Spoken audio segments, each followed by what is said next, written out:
સુરતમાં સ્કૂલ વાનમાં આગ લાગતા અફરાતફરીનો માહોલ સર્જાયો હતો. જો કે સદનસીબે બાળકોને સ્કૂલ વાનની બહાર ઉતાર્યા બાદ વાનમાં આગ લાગી હતી. સુરત શહેરના પોશ ગણાતા પાર્લે પોઈન્ટ વિસ્તારમાં આજે એક મોટી દુર્ઘટના બનતા રહી ગઈ હતી.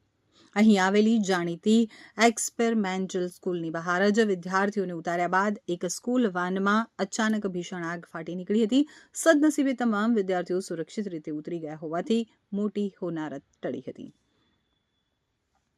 આજે જ્યારે શાળાઓ શરૂ થવાનો સમય થયો ત્યારે ડ્રાઈવર ભાવિન મહેતા પોતાની વાનમાં વિદ્યાર્થીઓને લઈ અને સ્કૂલે પહોંચ્યા. વિદ્યાર્થીઓને શાળાના ગેટ પાસે સુરક્ષિત રીતે ઉતાર્યાની ગણતરીની મિનિટોમાં જ વાનમાંથી ધુમાડા નીકળવા લાગ્યા. જોતજોતામાં આખી વાન આગની લપેટમાં આવી ગઈ. શાળાની બહાર જ વાન ભડભડ સળગવા લાગતા અન્ય વાહન ચાલકો, વાલીઓ અને રાહદારીઓમાં નાસભાગ મચી ગઈ હતી. તો આસપાસ ઉભેલી અન્ય સ્કૂલ વાહન ચાલકોને પણ ડરના માર્યા પોતાના વાહનો ત્યાંથી હટાવવાની ફરજ પડી હતી. સબ ફાયર ઓફિસર કાંતિ ભગેરિયાના જણાવ્યા અનુસાર વાન ચાલક ભાવિન મહેતાએ વિદ્યાર્થીઓને ઉતારી દીધા હતા. વાનમાં કોઈ ટેકનિકલ ખામીના કારણે ડ્રાઈવર નજીકના જ ગેરેજમાં સામાન લેવા માટે ગયો હતો. દરમિયાન અચાનક વાનમાં આગ ફાટી નીકળી હતી.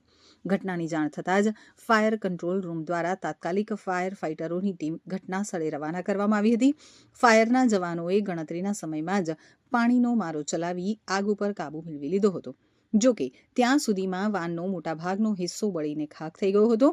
જો આ આગ વિદ્યાર્થીઓ વાનમાં બેઠા હોત તો તે સમય લાગી હોત તો સુરતે ફરી એકવાર મોટી હોનારત જોવાનો વારો આવ્યો હોત.